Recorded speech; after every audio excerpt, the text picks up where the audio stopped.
नमस्कार दोस्तों, आप सभी का आपके अपने YouTube channel read and learn with mister Abhay में एक बार फिर से स्वागत है। दोस्तों, आज की वीडियो में हम संख्या पद्धति चैप्टर से विभिन्न प्रतियोगी परीक्षाओं जैसे SSC CGL, CHSL, MTS, CPO SI, FCI आदि विभिन्न प्रतियोगी परीक्षाओं में संख्या पद्धति से पूछे गए विभिन्न प्रश्नों को देखने वाले हैं जो बार बार परीक्षा में रिपीट होते हैं। तो आइए वीडियो को स्टार्ट करते हैं। तो दोस्तों, आप यहाँ पे देख पा रहे होंगे कि ये संख्या पद्धति का परीक्षा की दृष्टि से जो प्रश्न पूछे गए हैं उसका प्रश्न बैंक हम फर्स्ट सीरीज चालू कर रहे हैं। तो आइए देखते हैं क्वेश्चन नंबर 1। क्वेश्चन नंबर 1 है कि संख्या 323 के अभाज्य गुणनखंड हैं। आपके सामने चार ऑप्शन है 3, 5, 2, 0। ये सवाल एसएससी सीजीएल टीयर 1 2013 में पूछा गया था। तो दोस्तों, जो 323 है, 323 को हम जब इसका गुणनखंड करेंगे तो देखिए ये पहले तो 1 से कटता है, फिर 323 आप 17 से कटता है, 17 एक कम होता है 17, और 12 में 7 या 5 और 2 में से 1 बचेगा 1, तो 17 नवा हो गया 153, और फिर ये 19 से कटेगा। तो इसका गुणनखंड हो गया 1 गुणे 17 गुणे 19। अब यहाँ पे पूछ रहा है कि संख्या 323 के अभाज्य गुणनखंड है। तो यहाँ पे 3 गुणनखंड तो हैं, लेकिन आपको अभाज्य गुणनखंड बताना है। एक जो है वो अभाज्य नहीं है, एक जो है अभाज्य संख्या नहीं होती है, क्योंकि अभाज्य संख्या की परिभाषा होती है एक के अलावा ऐसी संख्याएं जो एक से कटें और खुद से कटें या स्वयं से कटें, वे संख्याएं अभाज्य संख्याएं कहलाती हैं। तो एक अभाज्य संख्या की लिस्ट में शामिल नहीं है। तो यहाँ पे 17 और 19 ये 2 अभाज्य संख्याएं हैं। तो आपका ऑप्शन नंबर सी सही हो जाएगा।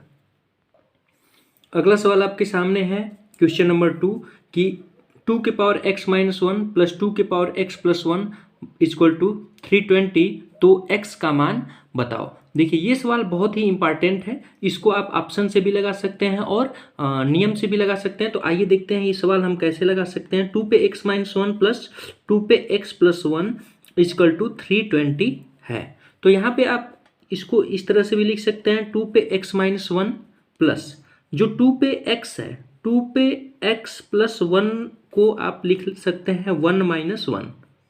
इसमें कोई दिक्कत नहीं होगी क्योंकि 1 माइनस 1 0 हो जाएगा, फिर 2 पे x प्लस 1 ही हो जाएगा इक्वल टू 320। अब 2 पे x माइनस 1 प्लस 2 पे x और माइनस 1 हम ले लेंगे, और यहाँ बचेगा 1 प्लस 1 2, यहाँ पे बराबर 320। अब यहाँ पे हम 2 पे x माइनस 1 इसमें से हम कॉमन ले लेंगे, 2 पे x माइनस 1 और 2 पे x माइनस 1 इसमें से हम कॉमन ले लेंगे, तो यहाँ पे बचेगा 1 प्लस यहाँ पे 2 पे x माइनस 1 जब कॉमन होगा तो यहाँ पे बचेगा 2 पे 2 इक्वल टू 320। और 2 पे x माइनस 1 यहाँ पे हम ऐसे रोक देंगे, 1 प्लस 2 2 जा 4 प्लस 1 इक्वल टू 320। इसको हम यहाँ देख लेते हैं, 2 पे x माइनस 1, अब 4 में 1 जोड़ेंगे तो हो जाएगा 5 बराबर 320। अब इससे हम कैंसिल कर देंगे, 5 छक्का 30, 5 चौको हो जाएगा 20। अब 2 पे x माइनस 1 इक्वल टू हो गया 64। अब इसको आप लिख सकते हैं 2 पे x माइनस 1, और 64 को लिख सकते हैं 2 पे 6, 2 पे हम लिख सकते हैं 6। ठीक, अब यहाँ पे हम इसके आधार का तुलना कर देंगे तो हो जाएगा x माइनस 1 इक्वल टू 6, तो x बराबर हो जाएगा 6 1 7। तो यही आपका आंसर हो जाएगा 7। तो जो एसएससी सीजीएल में जो सवाल पूछे जाते हैं वो थोड़े डिस्क्रिप्टिव होते हैं, और उसको आप बेसिक मेथड से ही लगाएंगे तो वो सवाल बहुत आसानी से लग सकते हैं। तो यहाँ पे हम 1 प्लस किए हैं और 1 माइनस इसलिए किए हैं कि यहाँ से 2 पे x माइनस 1 आसानी से कॉमन हो जाए। इसको आप ऑप्शन से भी रखकर लगा सकते हैं। यहाँ पे 7 रख देंगे, यहाँ पे बारी बारी आप चेक करेंगे, 5 रखेंगे तो 320 के बराबर नहीं होगा, फिर 7 रख के चेक करेंगे तो कोई ना कोई ऑप्शन आपको मिल जाएगा। तो आप दोनों मेथड से लगा सकते हैं, ऑप्शन की मदद से भी लगा सकते हैं और बेसिक मेथड से भी लगा सकते हैं। क्वेश्चन नंबर 3 आपके सामने कि 1.5 1.05 1.05 पे रेकरिंग दिया हुआ है, 1.5 पे रेकरिंग है, में सबसे बड़ी संख्या कौन है। तो यहाँ पे आपको ध्यान देना है कि 1.5 1.05 1.05 पे बार और 1.5 पे बार। तो सबसे पहले इस बार को आप हटाएंगे यहाँ से, तो 1.0 इसका मतलब हो गया कि 5 5 5 ऐसे है, और इसका मतलब क्या हो गया कि 1.5555 ऐसे ये लगातार चल रही है सीरीज। तो अब आप तुलना करेंगे, इसका मतलब हो गया कि 1.50, इसका मतलब हो गया कि 1.05। तो हम सबसे पहले फर्स्ट पोजीशन को चेक करते हैं। तो फर्स्ट पोजीशन पे यहाँ पे 5 है, सेकेंड में यहाँ पे इस पे फर्स्ट में 0 है तो ये छोटा हो गया, इसमें फर्स्ट में भी 0 है तो ये भी छोटा हो गया, और इसमें फर्स्ट में 5 है तो ये दोनों अभी तक बराबर हैं। जब इसके आगे जाएंगे तो यहाँ पे 0 है और यहाँ पे क्या आ गया 5, तो ये वाली संख्या इससे भी बड़ी है, इससे दोनों से बड़ी है, यानी ये वाली संख्या सबसे बड़ी है। तो 1.5 पे जो बार है वो संख्या सबसे आपको बड़ी मिल जाएगी।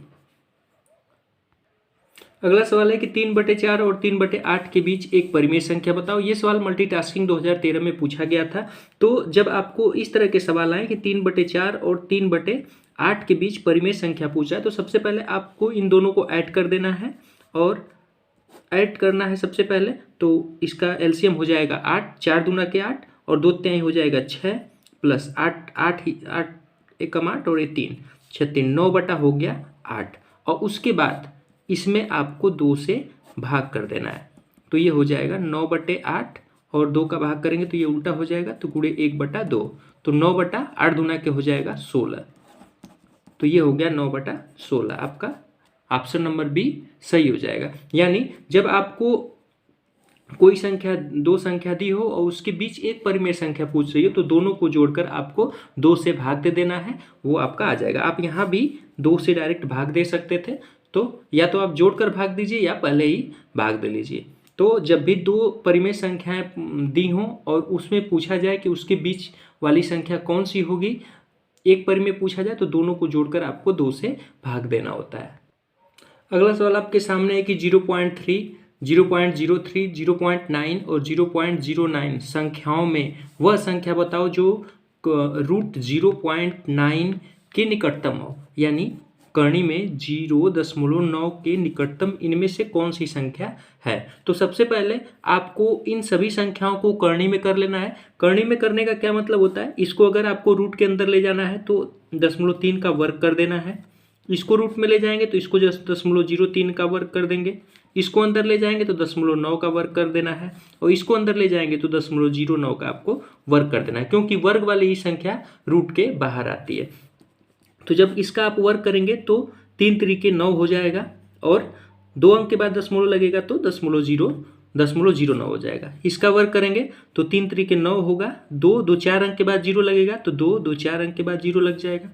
इसका वर्ग करेंगे तो 9 9 81 होता है, और 2 अंक के बाद 0 लगेगा तो 1 2 यहाँ पे 0 लग जाएगा। और इसका वर्ग करेंगे तो 9 9 81 हो गया, और 2 4 अंक के बाद 0 लगेगा, 2 4 अंक के बाद यहाँ पे आप 0 दशमलव लगाएंगे।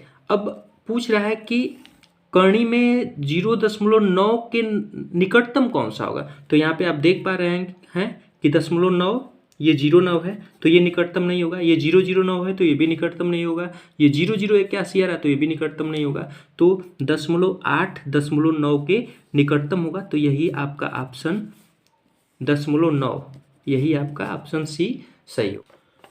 अगला सवाल आपके सामने दिया है, यदि 72 को 9 से विभाजित किया जा सकता है तो लुप्त संख्या स्टार का अंक कौन सा होगा। तो 9 से विभाजित होने के लिए दी गई संख्या के अंकों का योगफल 9 से विभाजित होना चाहिए, और यहाँ पे योगफल हो रहा है 7 2 9 और 7 2 9 9 9 18 योगफल है।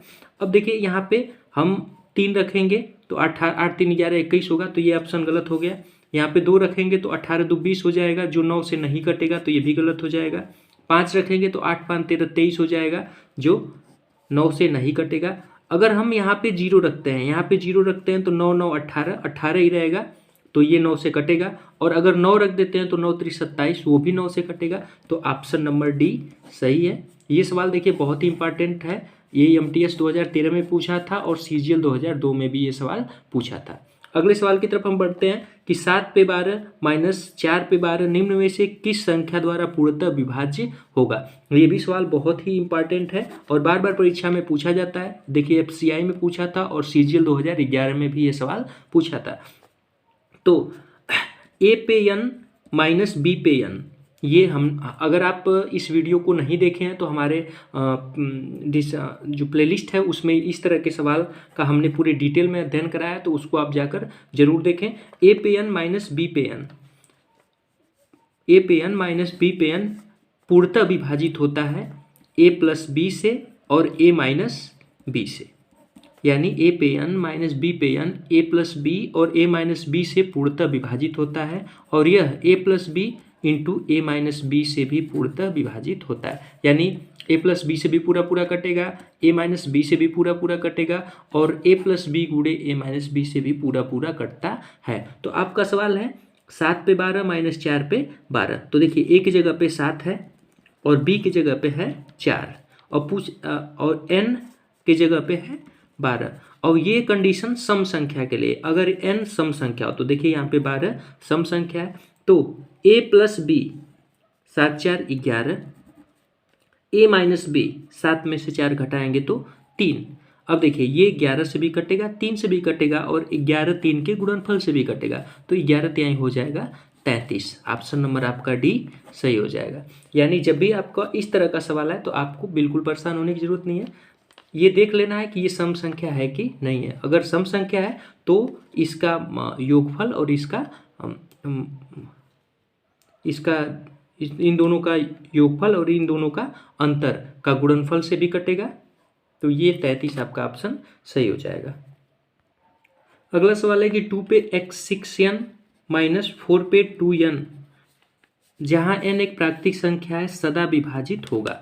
तो इसको आपको हल करने के लिए आधार आपको सबसे पहले सेम करना होगा, तो 2 पे 2 इंटू 3n लिख सकते हैं माइनस 4 पे 2n लिख सकते हैं और 2 पे 2 का मतलब हो गया 2 दूना के 4, 4 पे 3n माइनस 4 पे 2n। अब यहाँ पे आप यहाँ से 4 पे n कामन हम ले लेंगे, 4 पे n दोनों में तो कामन ले लेंगे तो बचेगा 4 पे 3 माइनस 4 पे 2। 4 पे 3 का मतलब हो गया 4 चौको 16 चौको 64 माइनस 4 पे 2 का मतलब हो गया कि 4 चौको 16।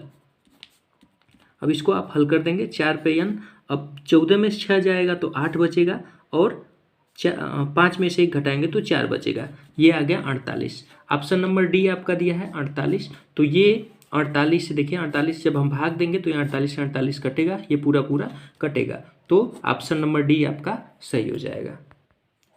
अगला सवाल भी बहुत ही इंपॉर्टेंट है, गुना पर आधारित सवाल की वीडियो में हमने इसको पूरा डिटेल से पढ़ाया है। ये सवाल एसएससी सीजीएल 2011 में पूछा था कि 1 square plus 2 square plus 3 square plus 10 square equal to 385, तो 2 square plus 4 square plus 6 square plus 20 square का मान बताइए। तो यहाँ पे आप देख पा रहे होंगे कि ये 2 गुना हुआ है हर सीरीज में, उसके नीचे जैसे 1 का 2 गुना ये हुआ है, 2 का 2 गुना है, 3 का 2 गुना 6 और 10 का 2 गुना 20, तो ये 2 गुना हुआ है। तो पहले गुना का जो ट्रिक है, गुना का स्क्वायर गुणे v यानी वैल्यू, तो गुना क्या है, कै गुना हुआ है, 2 गुना हुआ है, तो 2 का स्क्वायर गुणे वैल्यू क्या है 385, 2 का स्क्वायर करेंगे तो 2 दूना के हो जाएगा 4 और 385। अब 4 से इसमें गुणा कर देंगे तो 4 पचे 20, 4 बटे 32, 2 34, 3 4 3 12 और 12 3 4 3 12, 12 3 हो जाएगा 15, तो आपका वैल्यू आ जाएगी 1540। तो गुना का स्क्वायर इंटू वैल्यू, गुना का स्क्वायर इंटू वी पे कर देंगे तो आपका सवाल आसानी से लग जाएगा। अगला सवाल परीक्षा की दृष्टि से बहुत इंपॉर्टेंट है, ये सवाल एफसीआई 2012 और सीजीएल 2008 में पूछा था। 1/15, 1/35, 1/63, 1/99 और 1/143 का मान बताओ। तो सबसे पहले इस तरह के सवाल को लगाने के लिए आपको इसका गुणनखंड करना होता है नीचे का, तो 15 को आप 3 गुणे 5 लिख सकते हैं बटा 35 को आप 5 गुणे 7 लिख सकते हैं, 63 को आप 7 गुणे 9 लिख सकते हैं, प्लस 99 को आप 9 गुणे 11 लिख सकते हैं, प्लस 143 को आप लिख सकते हैं 11 गुणे 13। तो यहाँ पे आपको ध्यान देना है, सबसे पहले आपको इन दोनों में अंतर देखना है कि दोनों में अंतर कितना हो रहा है। तो यहाँ पे हम देख पा रहे हैं कि 5 में से 3 घटाने पे इनका अंतर 2 हो रहा है, यानी सब में 2 का अंतर है। तो सबसे पहले हमको लिख लेना है 1/2। सबसे पहले हम जो अंतर है उसको लिख लेंगे 1/2। उसके बाद हम पहली वाली संख्या लेंगे 1/3 माइनस अंतिम वाले भिन्न को हम ले लेंगे 1/13। अब इसी को हम हल कर देंगे 1/2 इंटू, अब इसका हम एलसीएम ले लेंगे तो 13 यहाँ 39 हो जाएगा। फिर ये हो जाएगा 3 से भाग देंगे 13 बार जाएगा तो ये 13, और फिर 13 से भाग देंगे 3 बार जाएगा तो ये हो जाएगा 3। अब इसी को हमको हल कर देना है 1/2, 13 में से 3 घटाएंगे तो हो जाएगा 10/39। 2 से कैंसिल करेंगे 5 बार जाएगा, 2 × 5 = 10, तो ये हो जाएगा 5/39, यानी आपका ऑप्शन नंबर ए सही होगा। यानी इस तरह का जब सवाल आपके सामने आता है तो आप सबसे पहले इसका गुणनखंड कर लेंगे, इसको इस तरह से सेट कर लेंगे। सेट करने के बाद एक चीज़ आपको ध्यान जरूर देना है कि इसका अंतर कितना है, अंतर जितना है उससे भाग दे देना है, और पहले वाली भिन्न और अंतिम वाली, पहली वाली भिन्न में से अंतिम वाली भिन्न आपको घटा देना है। अगला सवाल है कि 4387 के पावर 245 गुणे 621 के पावर 72 के गुणनफल में एकल संख्या ज्ञात कीजिए, यानी इकाई अंक आपको ज्ञात करना है। तो सबसे पहले इसको हम 4 से भाग देंगे तो 4 × 6 = 24, 4 × 6 = 24 और 4 × 1 = 4, तो यहाँ पे बचेगा 1, शेष हमारा 1 बच जाएगा। और जब शेष 1 बच जाएगा तो वही संख्या इकाई अंक होती है, तो 7 का इकाई अंक हो जाएगा, इसका इकाई अंक हो जाएगा 7 गुणे, और 1 पे कोई भी संख्या कोई भी पावर हो तो उसका इकाई अंक होता है 1, तो 7 में 1 का गुणा करेंगे तो हो जाएगा 7। तो ये आपका ऑप्शन नंबर डी सही हो जाएगा। ये सवाल एसएससी सीजीएल 2011 में पूछा हुआ है। अगला सवाल है कि 1001 पे 2008 प्लस 1002 का अंतिम अंक कौन सा होगा या इकाई अंक कौन सा होगा। ये देखिए, ये सवाल सीजीएल 2011 और सीएचएसएल 2011 दोनों में पूछा था। तो सबसे पहले आपको जब इकाई अंक 1 है तो उस पर कोई भी पावर हो, चाहे कितनी भी बड़ी पावर हो, उसका 1 का कितना बार भाई हम गुणा करेंगे तो 1 ही आता है, तो इसका इकाई अंक 1 हो जाएगा, प्लस इसका इकाई अंक 2 है तो इसको हम 2 लिख लेंगे, 1 में 2 जोड़ेंगे तो हो जाएगा 3, तो इसका अंतिम अंक होगा 3। तो ऑप्शन नंबर आपका बी सही हो जाएगा। तो दोस्तों, आशा करते हैं कि आज की वीडियो में आज की जो सीरीज है प्रश्न की वो आपको अच्छे से समझ में आई होगी। अगर ये वीडियो आपको थोड़ा भी हेल्पफुल लगी तो हमारे चैनल, इस वीडियो को लाइक करिए। अगर चैनल पे नए हैं तो चैनल को सब्सक्राइब करिए। अगर आपने अपने दोस्तों के साथ अभी तक शेयर नहीं किया तो शेयर करना बिल्कुल भी ना भूलें। धन्यवाद।